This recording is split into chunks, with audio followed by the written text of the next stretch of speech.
नमस्कार. आपल्याला माहिती आहे की आपल्या देशाचे यशस्वी पंतप्रधान माननीय नरेंद्रजी मोदी यांची महत्त्वाकांक्षी योजना जलजीवन मिशन ही भारतातल्या सगळ्या ग्रामपंचायतीमध्ये, गावांमध्ये, पाड्यामध्ये सुरू आहे.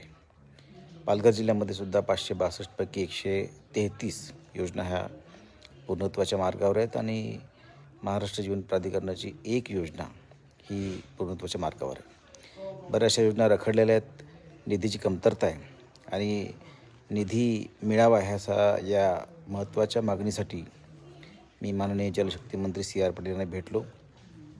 निधी लवकरात लवकर उपलब्ध करून द्यावा यासाठी मागणी केली.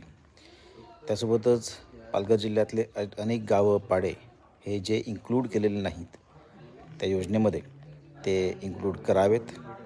आणि सर्वात महत्त्वाची गोष्ट आहे की जे पावसाचं पाणी आपल्या नद्यांमध्ये येतं आणि वाहून जातं, कुठेही अडवणुकीचं साधन नाही आणि त्यामुळे चेक डॅम हे वरच्यावर बांधले गेले पाहिजेत आणि ते सरफेस वॉटर सगळीकडे उपलब्ध झालं पाहिजे. ज्या दृष्टिकोनातून जास्तीत जास्त पाणी वर्षभर पाणी पुरेल त्या योजनेच्याद्वारे ह्या दृष्टिकोनातून उपाययोजना कराव्यात अशी विनंती केली. त्यासोबतच अनेक तक्रारी ह्या माझ्याकडे प्राप्त झाल्या होत्या. त्यामध्ये बऱ्याच ठिकाणी विहिरी अशा ठिकाणी बांधल्या जिथे पाण्याची कमतरता आहे. पाईपलाईन ही इनफ जमिनीमध्ये नियमानुसार बांधली गेलेली नाही किंवा टाकली गेलेली नाही.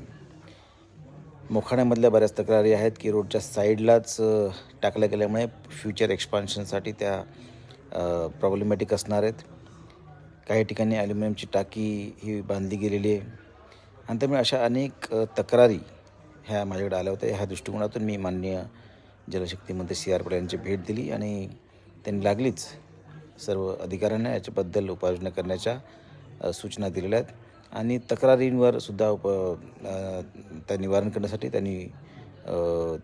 दूर करण्यासाठी संबंधित अधिकाऱ्यांना सूचना दिलेल्या आहेत.